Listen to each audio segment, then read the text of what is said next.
શ્રી બાપુ નમસ્કાર, હું ટીકુભાઈ વરુ, અમરેલી જિલ્લા કોંગ્રેસ ઉપપ્રમુખ. આજે મારે રાજુલા ભાજપ શાસિત નગરપાલિકા વિશે બે શબ્દ કહેવા છે. આજે રાજુલાની અંદર અંધેરી નગરી અને ગંડુ રાજા એવી પરિસ્થિતિ થઈ છે.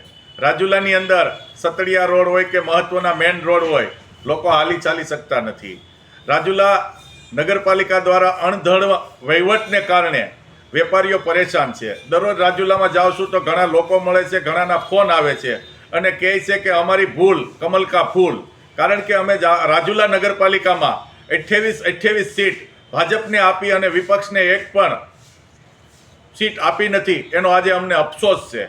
કોંગ્રેસ વખતે 7 વાર રાજુલા નગરપાલિકાના પ્રમુખ બદલતા હતા, પરંતુ જનતા હેરાન થતી નથી. જનતાઓને પોતાના કામ તાત્કાલિક થઈ જતા હતા, 5 મિનિટમાં થઈ જતા હતા. એવું આજે રાજુલાના વેપારીઓ કહે છે. રાજુલાના કાલે એક વેપારીએ મને કીધું કે પોલીસ સ્ટેશનથી લઈ અને હવેલી ચોક સુધી જે ખુલ્લી ગટર વર્ષોથી છે તે કાંઈ ઢાંકવાની વાત કરી હતી નગરપાલિકાવાળાએ, પણ એ ગટર પણ ઢકાણી નથી. અને હમણાં જ્યારે વરસાદ હતો ત્યારે વેપારીઓની દુકાનની અંદર પાણી ઘરી ગયું અને તેના વિડીયા સોશિયલ મીડિયામાં પણ આવવા માંડ્યા છે. એ પણ લોકોએ જોયા છે. હું વાત કરું સતડિયા રોડની. સતડિયા રોડ ઉપર મહત્વના ભાજપના આગેવાનો, વેપારીઓ અને કાર્યકરો રહે છે. આ રોડ ઉપર અત્યારે લોકો હાલી શકતા નથી. અફસોસ વ્યક્ત કરે છે કે આ અમે ભાજપને શા માટે મત આપ્યા છે. કારણ કે બાયપાસની વાત કરું, બાયપાસ નગરપાલિકામાં નથી આવતો, પણ બાયપાસનો પ્રસાર કરવો હોય તો 1 કલાક થઈ શકે છે. બાયપાસની અંદર પણ લોકો હાલી શકતા નથી. આ ભાજપ સરકાર એના થીગડા પણ મારવી શકતી નથી. રાજુલા શહેર એટલે એક અમરેલી જિલ્લાનું મહત્વનું શહેર છે. આ શહેરની અંદર અસંખ્ય કંપનીઓ આજુબાજુમાં આવેલી છે. હજારો ગુજરાતના માણસો રાજુલામાં આવે છે.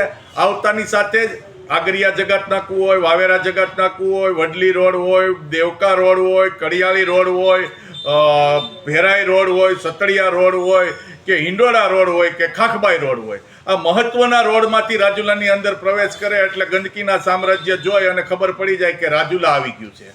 એટલે હું આજે લોકોને વિનંતી કરું છું કે તમે ટેક્સ ભરો છો, તમે પૈસા ભરો છો.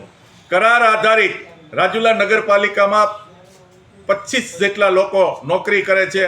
સફાઈ કામદારો પણ વર્ષોથી આંદોલન કરી રહ્યા છે, છતાં પણ કોઈ એનો નિકાલ નથી આવ્યો. કરાર આધારિત લોકો પાસે આ લોકો ભ્રષ્ટાચાર કરાવી રહ્યા છે.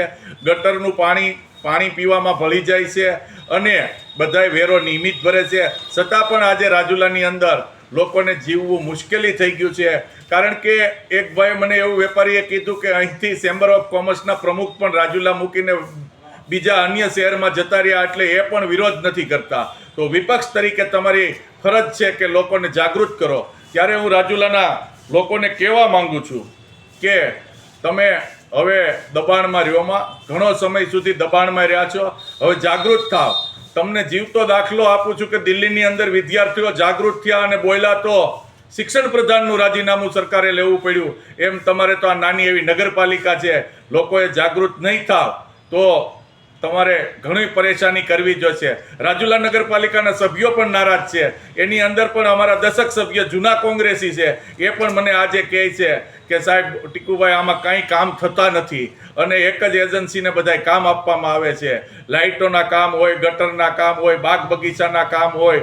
ચૂંટણી વખતે આ લોકોએ મોટા મોટા બણગા ફૂંક્યા હતા કે બાગ બગીચા બનાવશું, ટાઉન હોલ બનાવશું, ગામમાં અસંખ્ય સ્કૂલો કરશું, બરોબર, પરંતુ આ સ્કૂલોમાં તો ઠીક છે, સિટી બસ ચાલુ કરશું, આવા વગેરે ચૂંટણીના એજન્ડા હતા. પણ આજે 2 વર્ષ થઈ ગયા છે, પણ રાજુલામાં કંઈ થયું નથી અને લોકો હેરાન પરેશાન થઈ રહ્યા છે. ત્યારે મારે રાજુલાના નગરપાલિકાના સભ્ય, ભાજપના આગેવાનો, જનતા, પ્રબુદ્ધ નાગરિકો તમામને મારી વિનંતી છે કે ખુલીને આવો અને આ જે તમે અત્યાચાર રાજુલાની જનતા ઉપર કરી રહ્યા છો તે 2027માં વિધાનસભાની ચૂંટણીમાં આ લોકો જરૂર જવાબ આપશે એવી વાત સાથે વિરમું છું. જય ભારત, જય હિન્દ, જય શ્યામ.